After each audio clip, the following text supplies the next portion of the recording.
जय हिंद दोस्तों। Class today के डिजिटल प्लेटफॉर्म पे आप सभी लोगों का स्वागत है। इस उम्मीद के साथ कि आप सभी लोग स्वस्थ होंगे, मस्त होंगे, बहुत ही अच्छे से अध्ययन कर रहे होंगे, है ना। चलिए आज फटाफट जो है कि स्टार्ट करते हैं। ये एक्चुअली आपके ज्योग्राफी फाउंडेशन बैच का 5th क्लास है। फाउंडेशन बैच का 5वां क्लास है, 5वां क्लास, जिसमें हमें देखना है क्या, ओरिजिन ऑफ यूनिवर्स, ब्रह्मांड की उत्पत्ति।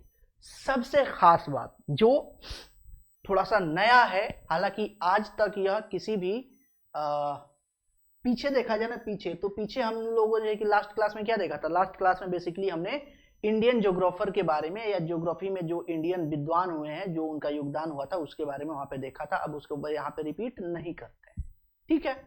तो ब्रह्मांड की उत्पत्ति के बारे में एक खास बात जो आज तक कभी एग्जाम में पूछा नहीं गया है, लेकिन पूछा जा सकता है, क्योंकि वह अब हमारे भारतीयों के गौरव का विषय है और थोड़ा हम उसके प्रति उदासीन है, अपने कल्चर और अपने संस्कृति में जो वैज्ञानिक दृष्टिकोण रहे हैं।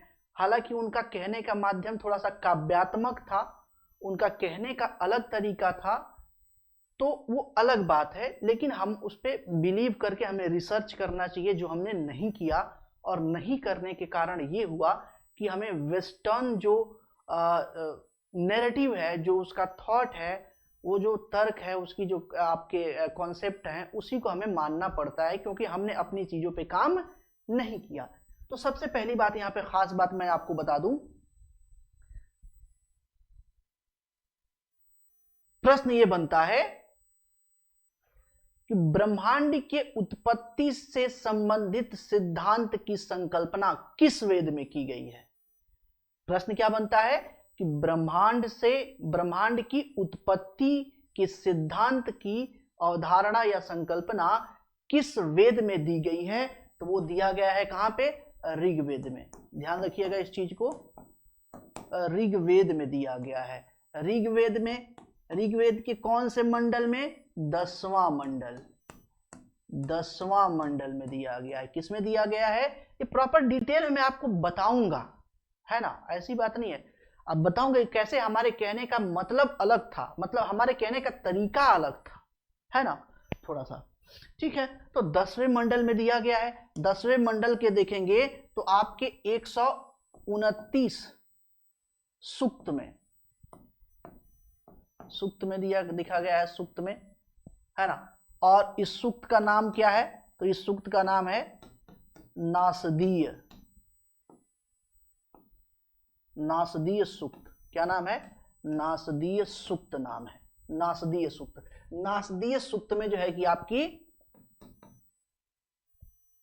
ब्रह्मांड की उत्पत्ति की संकल्पना को दिया गया है, लिखा गया है, वहां पर वर्णित किया गया है। हालांकि वो पोयम और काव्य के माध्यम से वर्णित किया गया, बट किया गया है।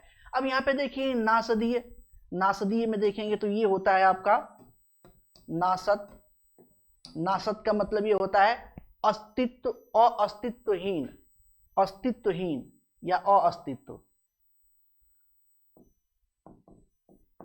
अस्तित्वहीन। क्या मतलब होता है, अस्तित्वहीन। इसीलिए इस सूक्त का नाम रखा गया है क्या, नासदीय सूक्त, है ना, नासदीय सूक्त। इस यहीं पे बताया गया है किसके बारे में, सृष्टि का स्रोतोत्रा,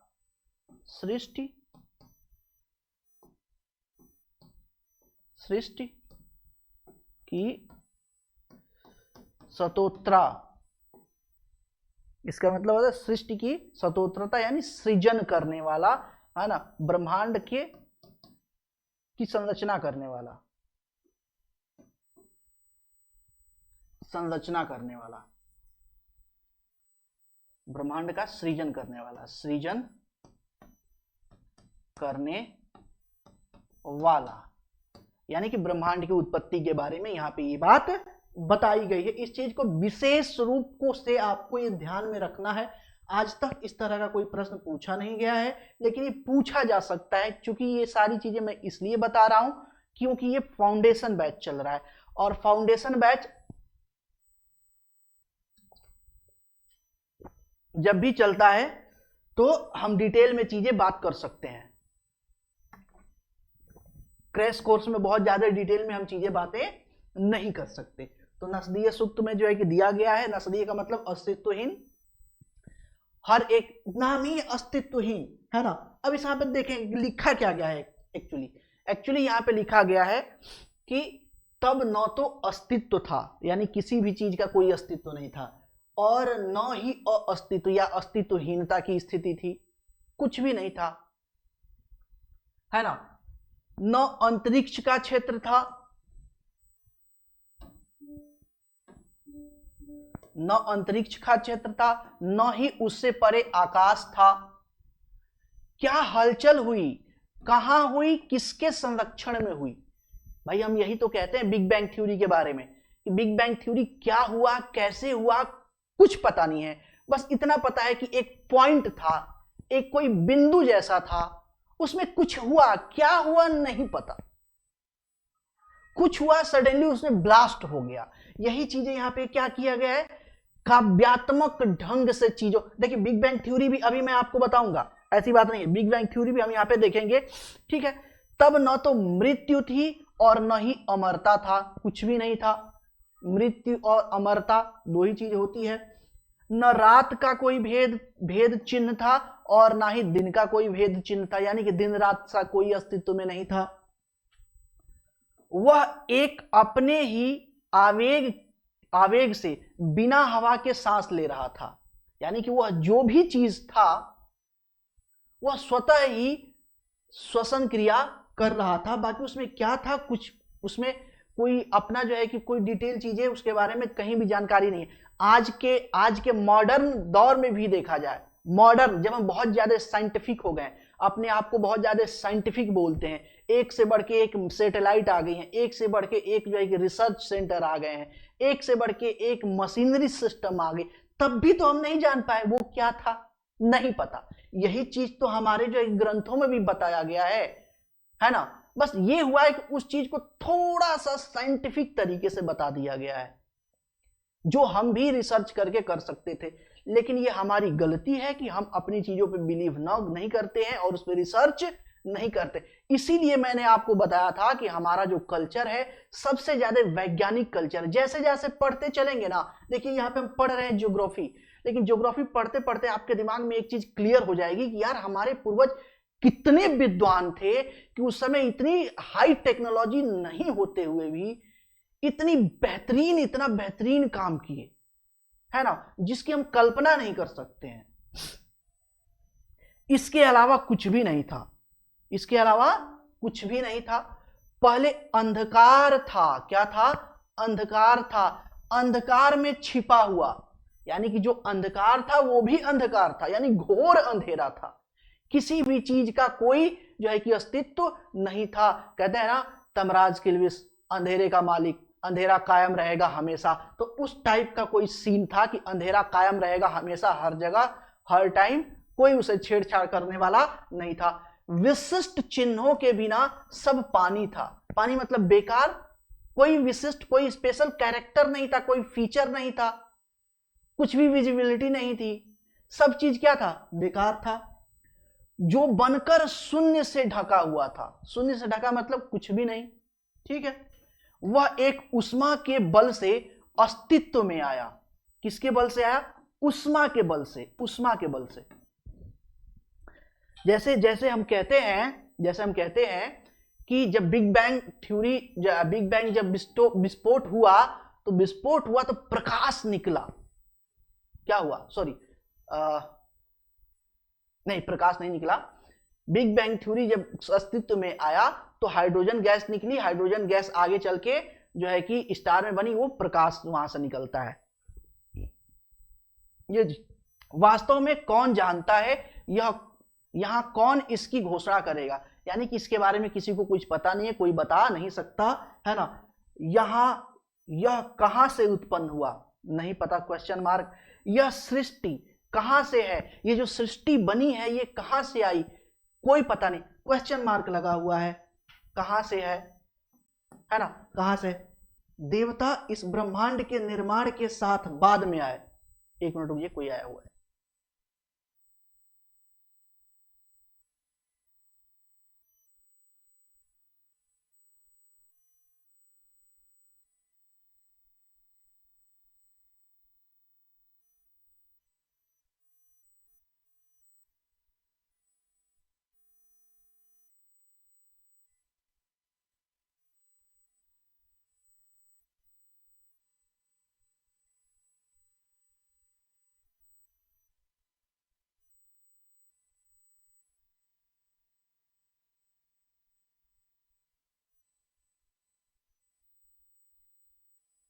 चलिए आगे चलते हैं, कोई आया था तो चले गए थे।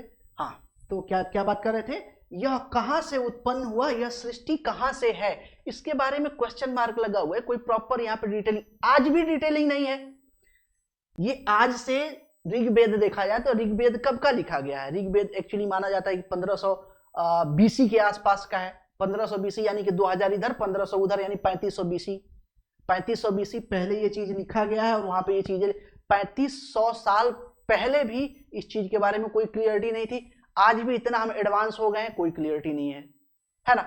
एक संभावना है गार्ड पार्टिकल के रूप में, बट वो क्या एक्चुअली क्या था, क्या हुआ, नहीं पता। ठीक है, देवता इस ब्रह्मांड के निर्माण के साथ बाद में आए, यानी कि देवता जो है कि जब ब्रह्मांड निर्माण हुआ उसके बाद देवता गण आते हैं, उससे पहले देवता गण नहीं थे, इसमें क्लियर बताया गया है।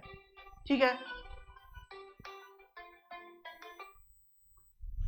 फिर कौन जानता है कि यह कहां से उत्पन्न हुआ, फिर कौन जानता है कि यह कहां से उत्पन्न हुआ, इसके बारे में कोई क्लियरिटी नहीं है। क्या ईश्वर की इच्छा ने इसे बनाया या वह मुक्त था, क्या कोई ऐसा बहुत बड़ा ऐसी कोई आइडेंटिटी थी जिसने इसे क्रिएट किया, या मुख था जिस मुख से यह निकला, तो इस तरह की संकल्पना यहां पे दी गई है। शायद यह स्वयं बना, स्वयं बना, स्वतः ही हुआ। ये बिग बैंग में भी तो यही बोलते हैं कि स्वतः विस्फोट हुआ, है ना, स्वतः बना या शायद नहीं, शायद नहीं, यानी कि दोनों संभावना बताया जा रहा है ना। दुनिया का सर्वोच्च ब्रह्म,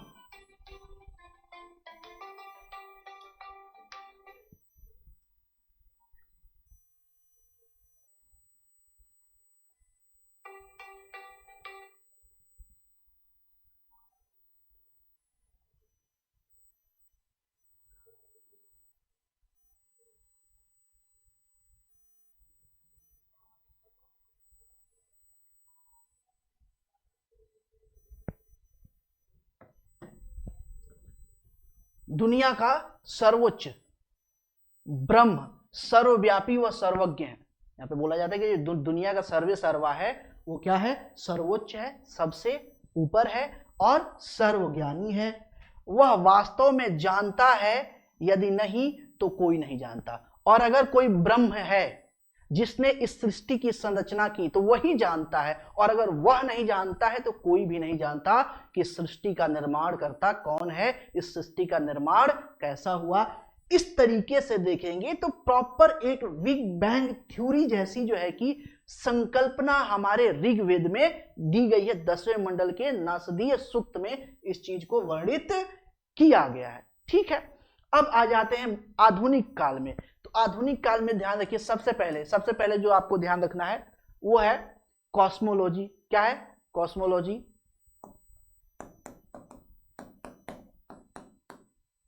कॉस्मोलॉजी, कॉस्मोलॉजी किसे बोलते हैं, तो ब्रह्मांड के अध्ययन को क्या बोलते हैं, कॉस्मोलॉजी। ब्रह्मांड के अध्ययन को क्या बोलते हैं, कॉस्मोलॉजी बोलते हैं, है ना। कॉस्मो का मतलब क्या, अब यहां पे देखें ना, दो शब्द मिला हुआ है यहां पे,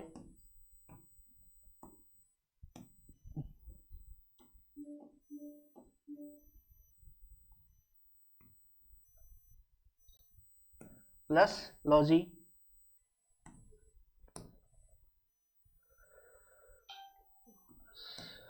ठीक है, इसका मतलब होता है क्या, ब्रह्मांड या यूनिवर्स। कॉस्म का मतलब है ब्रह्मांड, इसका मतलब है अध्ययन से, अध्ययन से, ब्रह्मांड का अध्ययन।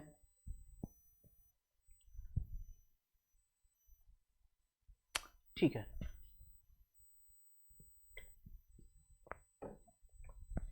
ब्रह्मांड के अध्ययन के विषय में देखते हैं तो 3 थ्योरियां दी गई है।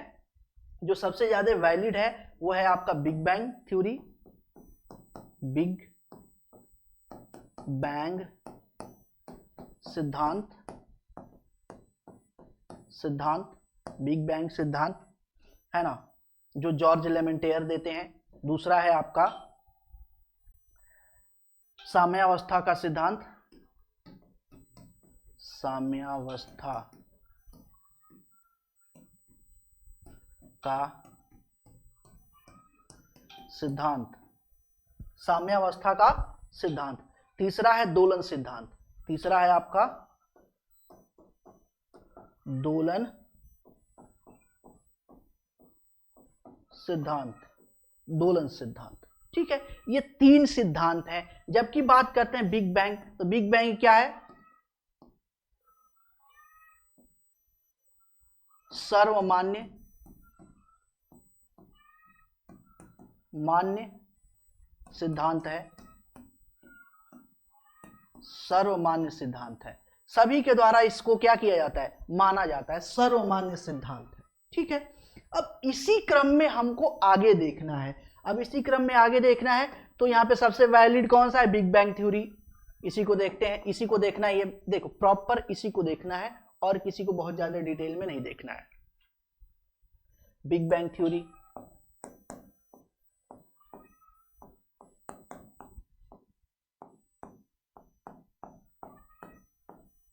सिद्धांत है ना,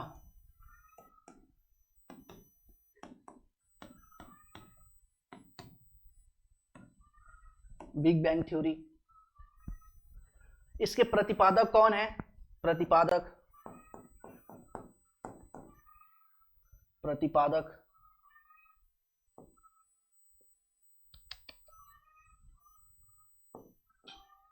प्रतिपादक प्रतिपादक हैं तो ये है आपके बेल्जियम के। ये कहां के थे? बेल्जियम के, बेल्जियम बेल्जियम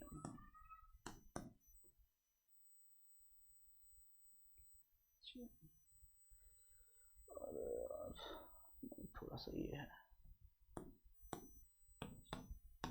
बेल्जियम के। ये आपके खगोल शास्त्री व पादरी थे, शास्त्री व पादरी, पादरी। नाम था इनका George Lemaitre, George Lemaitre,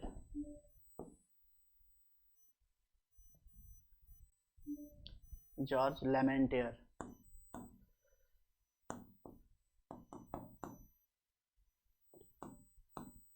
George Lemaitre, George लेमेंटेयर।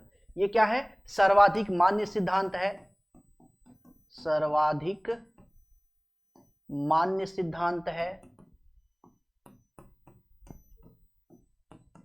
सर्वाधिक मान्य सिद्धांत है। इसके बारे में ध्यान रखना है।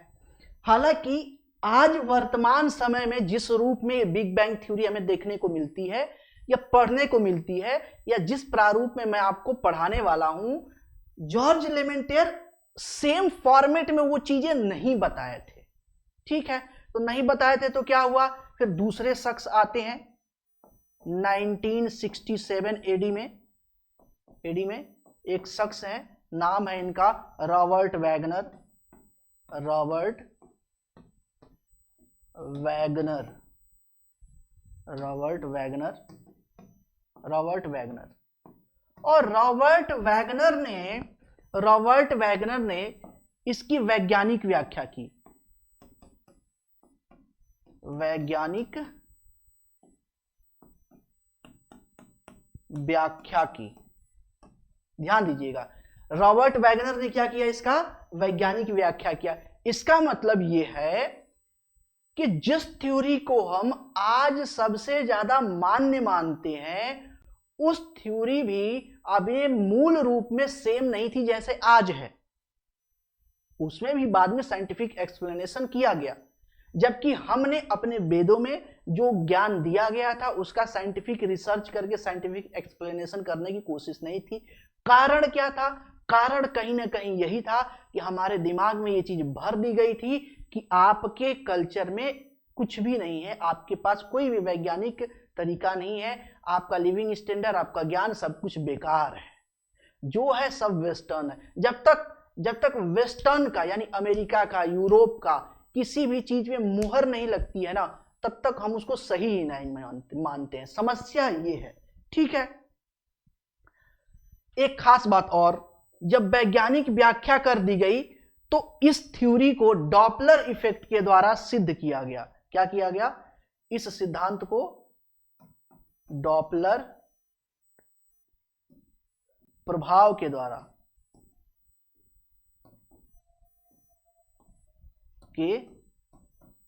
भी साबित किया जा चुका है, साबित किया जा चुका है।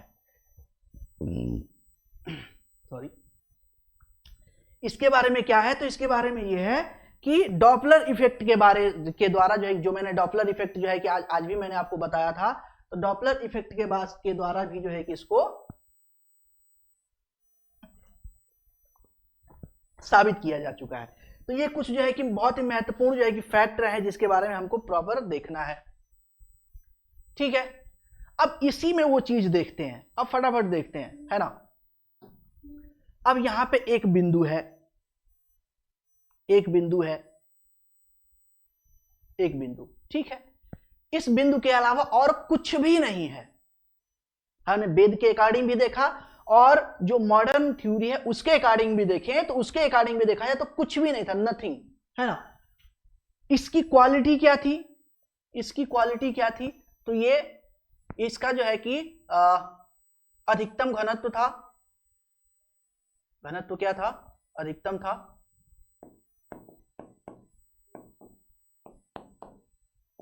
अधिकतम घनत्व था, है ना। क्या था? हाई डेंसिटी थी। हाई डेंसिटी के साथ साथ देखते हैं तो यहां पे टेम्परेचर भी क्या था? हाई था। टेम्परेचर, ताप भी क्या था? अधिकतम था। ठीक है, अधिकतम था। इस बिंदु को कहा जाता है सिंगुलरिटी पॉइंट। इसे क्या बोला जाता है?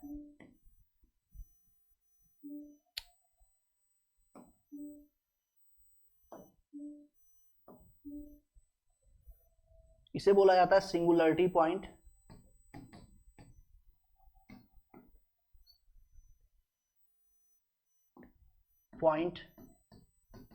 पॉइंट हिंदी में इसे बोलते हैं विलक्षणता का बिंदु।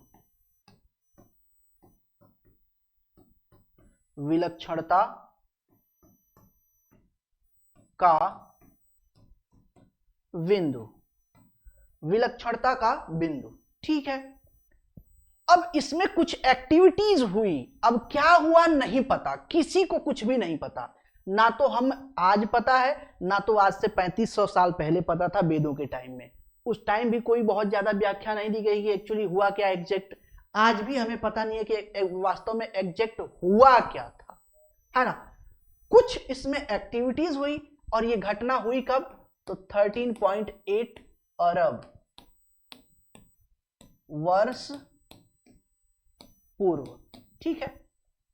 ये एक घटना होती है। एक घटना के साथ साथ क्या होता है कि यहां पे ब्लास्ट होता है। ब्लास्ट होता है और ब्लास्ट होने के बाद लगातार तब से लेके ब्रह्मांड क्या होता है? फैलता जाता है, फैलता जाता है, फैलता जाता है, ठीक है।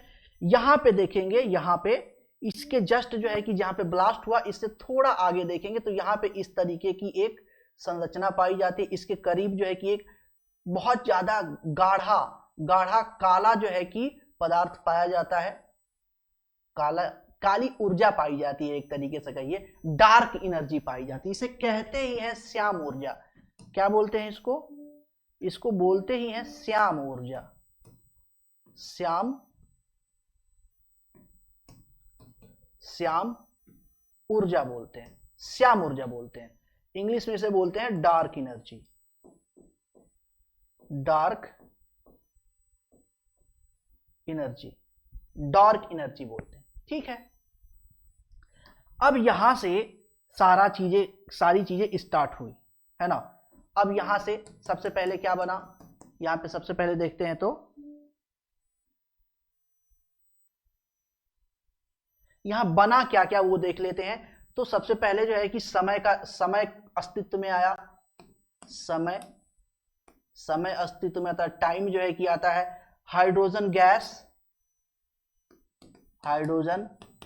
गैस निकली बड़ी मात्रा में जो है कि, है ना। स्थान का निर्माण हुआ, स्थान प्लेस का निर्माण हुआ। और कुछ समय बाद देखते हैं तो वस्तुओं का निर्माण हुआ, है ना। ये चार चीजें यहां पे हमें देखने को मिलती हैं।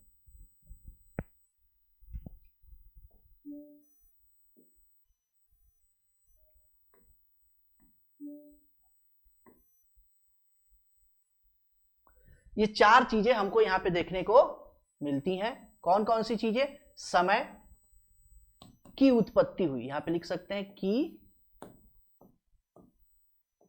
उत्पत्ति हुई। इतनी चीजें जो है कि जब ब्लास्ट हुआ तो इतनी सारी चीजें यहां पे निकली। अब इतनी सारी चीजें निकली, अब यहां पे ये देखते हैं तो प्रॉपर ये सारी चीजें हमें देखने को मिलता है। ठीक है,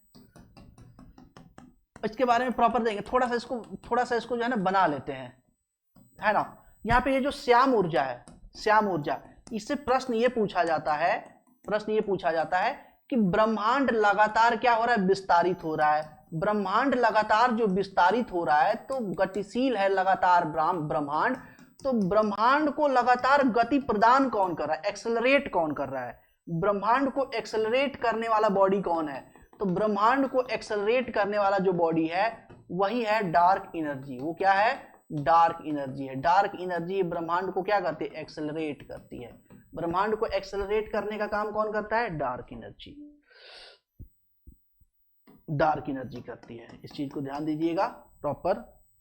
थोड़ा सा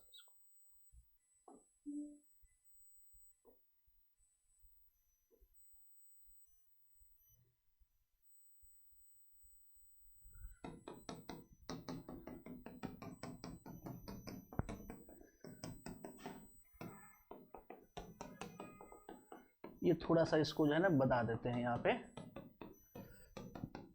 एक तो देखिए यहाँ पे दो चीजें पाई जाती है, एक तो डार्क एनर्जी पाई जाती है, दूसरा पाया जाता है डार्क मैटर। दोनों अलग अलग है, दोनों एक नहीं है। इस चीज को ध्यान रखना है आपको, ये दोनों अलग अलग है, दोनों एक नहीं है। इस चीज का विशेष तौर पे आपको ध्यान रखना है।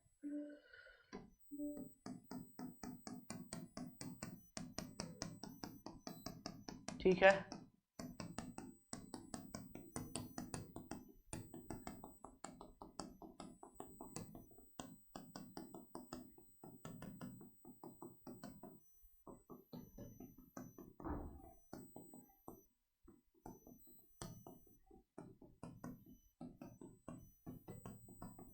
ठीक है।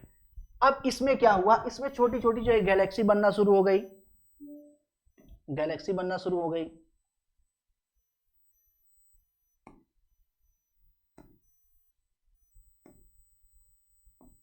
पिंड बनने शुरू हो गए।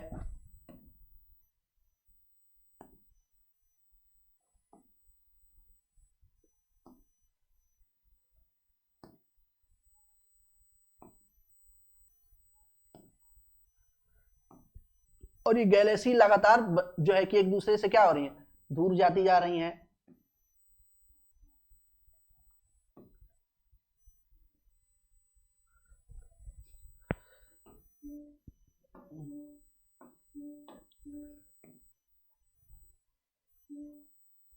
क्या करना है भाई?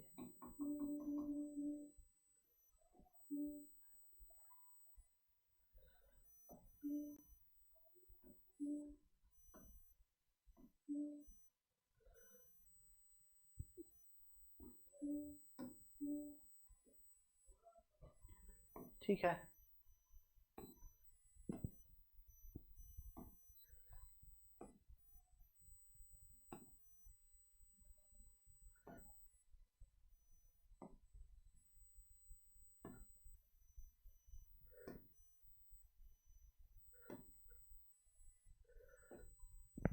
इस तरीके की संरचना लगातार बनती चली गई।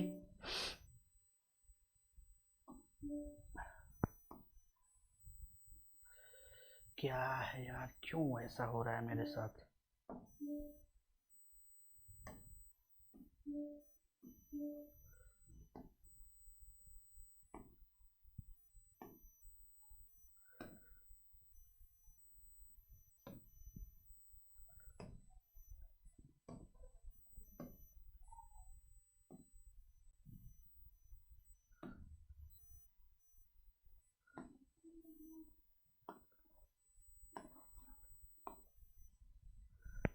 है ना, इस तरीके से लगातार जो है कि क्या हुआ, बनता हुआ चला गया। ठीक है, अब यहां पे देखेंगे ना, तो यहां पे देखेंगे गैलेक्सी के बीच में, गैलेक्सियों के बीच में, गैलेक्सियों के बीच की बात करते हैं। तो गैलेक्सी के बीच में देखा जाए तो गैलेक्सी के बीच में भी एक संरचना हमें देखने को मिलती है। गैलेक्सी के बीच में, ये जो गैलेक्सी के बीच में जो फैला हुआ है, इसे बोलते हैं डार्क मैटर। डार्क मैटर, क्या बोलते हैं? Dark matter. तो ये चीज ध्यान देने वाली बात क्या है कि डार्क एनर्जी अलग है, डार्क मैटर क्या है? अलग है। ये एक तरीके से कह लीजिए कि जेली टाइप या लिक्विड टाइप बहुत ही कोल्ड चीज है। कोल्ड क्या है? बहुत ज्यादा ठंडी चीज है। ठंडी ठंडी चीज कैसे है, कैसे बोल सकते हैं? क्योंकि जैसे जैसे हम कोई स्टार से दूर जाते हैं वैसे वैसे ठंडी बढ़ती जाती है। यानी कि जैसे जैसे हम डार्क मैटर के कांटेक्ट में आते हैं वैसे वैसे कोल्डनेस जो है कि बढ़ती जाती है, और जैसे जैसे हम किसी स्टार के पास आते हैं वैसे वैसे जो है कि आपकी गर्मी बढ़ती जाती है। तो ये डार्क मैटर है। इस डार्क मैटर में एक्चुअली ये है क्या, है क्या? नहीं पता, नहीं पता। ध्यान रखिएगा कि डार्क मैटर क्या है, नहीं पता। बस इतना जानिए कोई चिपचिपा सा तरल नुमा पदार्थ है जो एक्सट्रीम कोल्ड है। क्या है? एक्सट्रीम कोल्ड है, बहुत ज्यादा ठंडा है। बाकी ये क्या है नहीं पता, साइंटिस्ट जो है कि अभी तक पता नहीं लगा पाए। हां, इसका प्रभाव हमें देखने को मिलता है, इसका प्रभाव हमको देखने को मिलता है ना, इसका प्रभाव हमें देखने को मिलता है। बाकी ये है क्या चीज, इस चीज के बारे में हमें कुछ नहीं पता है। हाइड्रोजन गैस निकली और हाइड्रोजन गैस निकले, हाइड्रोजन प्लस हाइड्रोजन मिलके क्या बना दिए? आपके हीलियम बना दिए। इस तरीके से देखेंगे ना तो हाँ, थोड़ा सा आगे चलते हैं, कोई बात नहीं, जरूरत पड़ी तो पीछे आ जाएंगे, है ना। इस तरीके से देखते हैं तो hydrogen plus hydrogen equal to helium हो गया, है ना। और हीलियम प्लस हीलियम आपका कार्बन हो गया, प्लस कार्बन आपका फेरस। इस तरीके से जो है कि चूंकि इस तरीके से जो है कि ये मेटल जो है कि डेवलप होते हैं, तो इसी फॉर्मेट में जो है कि चीजें शुरू होता है। अब यहीं से स्टार्ट हो जाएगा क्या? यहीं से। यही तो मेन कारण है, यही तो मेन कारण है किसका? यही मेन कारण है तारों का, तारों के निर्माण का यही मेन कारण है। कौन सा? हाइड्रोजन और हाइड्रोजन मॉलिक्यूल को मिल करके एक हीलियम जो है कि मॉलिक्यूल में कन्वर्ट होने और बड़े लेवल पर ऊर्जा विमुक्त होने की स्थिति में जो है कि ये चीजें हमें देखने को मिलती है। यहीं से स्टार की सारी चीजें स्टार्ट हो जाती है। ठीक है, अब एक पर्सनालिटी थे भारत के, और देखो भाई भारत का योगदान देखो, महर्षि कणाद। कौन थे? महर्षि कणाद। अरे भैया चल जाए यार, क्या कर रहा है? महर्षि कणाद, महर्षि कणाद, महर्षि कणाद। इन्होंने एकेश्वरवाद की संकल्पना दी।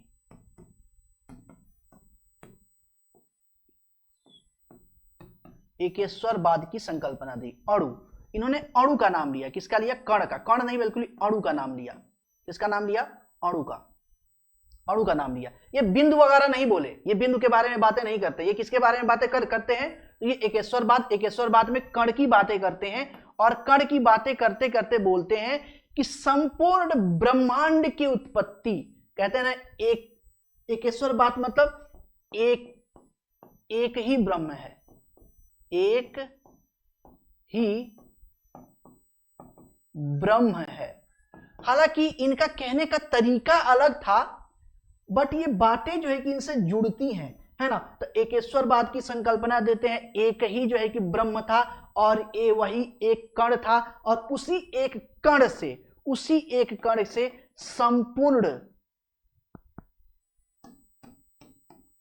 संपूर्ण सृष्टि का निर्माण हुआ है, सृष्टि का निर्माण हुआ है। इनके अनुसार संपूर्ण सृष्टि का निर्माण किससे हुआ है? इसी एक कण से जो है कि संपूर्ण से जो है कि सृष्टि का निर्माण हुआ। हालांकि इन्होंने टाइम भी बताया, कि यह निर्माण हुआ कब, तो लगभग 1400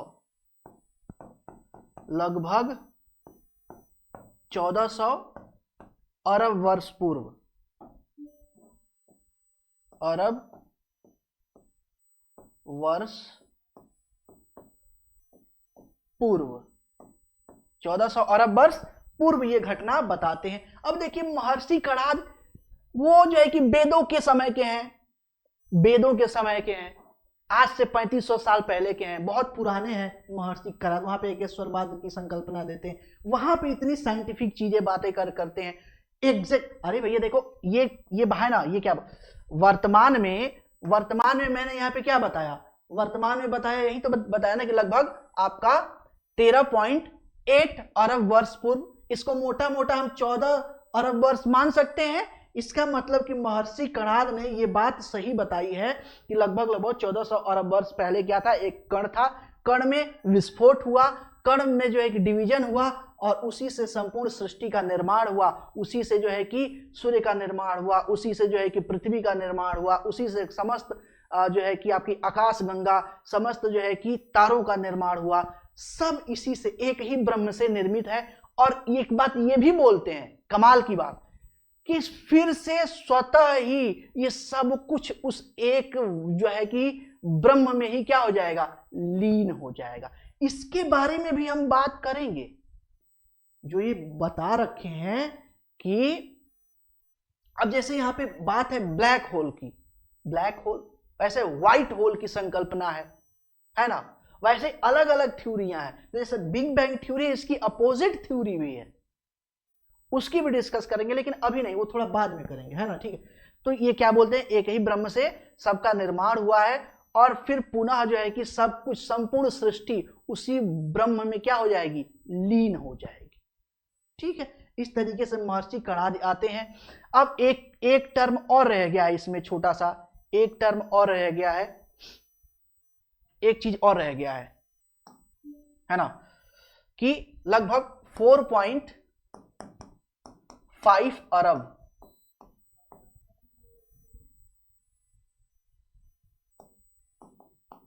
अरब वर्ष पूर्व सौरमंडल का निर्माण हुआ।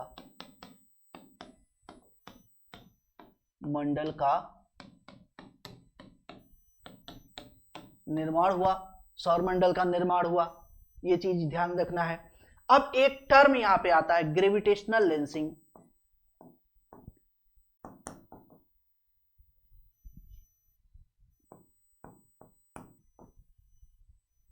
ग्रेविटेशनल लेंसिंग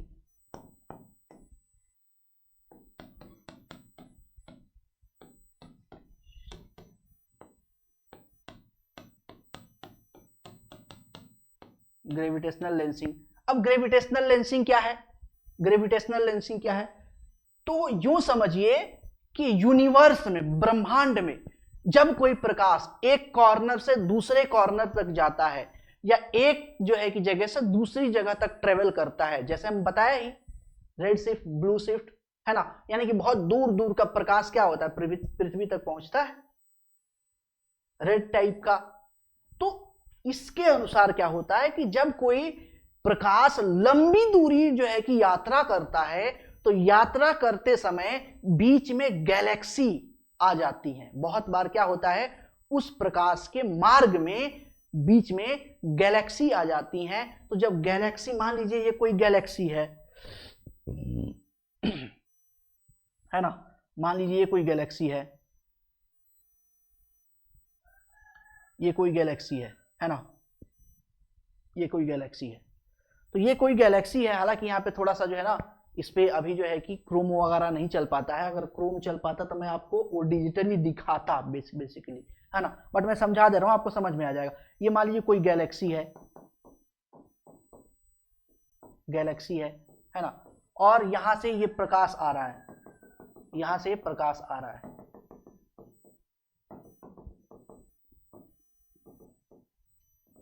यहां से प्रकाश आ रहा है। तो ये प्रकाश आ रहा है तो रास्ते में गैलेक्सी पड़ गई, तो ये गैलेक्सी पड़ गई तो ये प्रकाश यहां से हल्का सा फोल्ड हो जाएगा, इस तरीके से क्या हो जाएगा, फोल्ड हो जाएगा, और फोल्ड होके फिर ये आगे इस तरीके से निकल जाएगा, फिर इस तरीके से ये फोल्ड होके क्या होगा, आगे निकल जाएगा, ऐसे फोल्ड होके आगे निकल जाएगा, ये फोल्ड होके आगे निकल जाएगा इस तरीके से,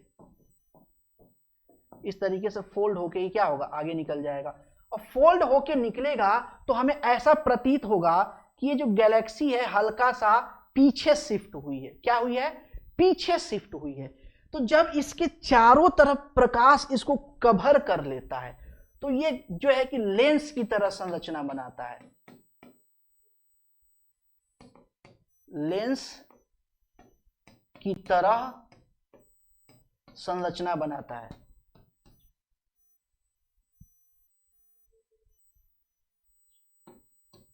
संरचना बनाता है,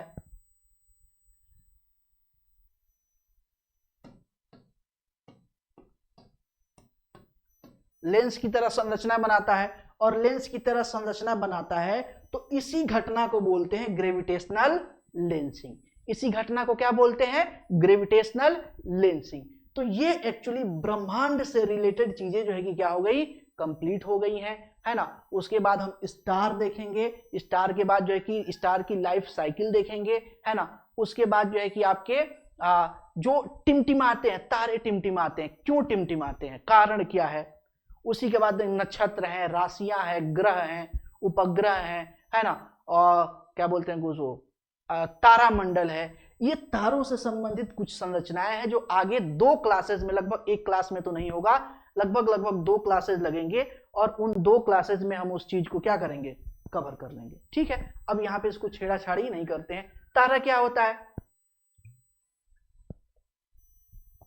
तारा क्या होता है, तो तारा बेसिकली ऐसे कॉस्मिक बॉडी होते हैं जिसका अपना एक जो है कि मास होता है, हैवी मास होता है, उसमें हैवी क्या होता है, गुरुत्वाकर्षण होता है। साथ ही साथ देखेंगे तो वो अपने अंदर से लगातार नॉन स्टॉप प्रकाश का उत्सर्जन करते रहते हैं और उष्मा निकलती रहती है ना। ऐसी संरचना को या ऐसी खगोलीय पिंड को क्या बोलते हैं, तारा बोलते हैं।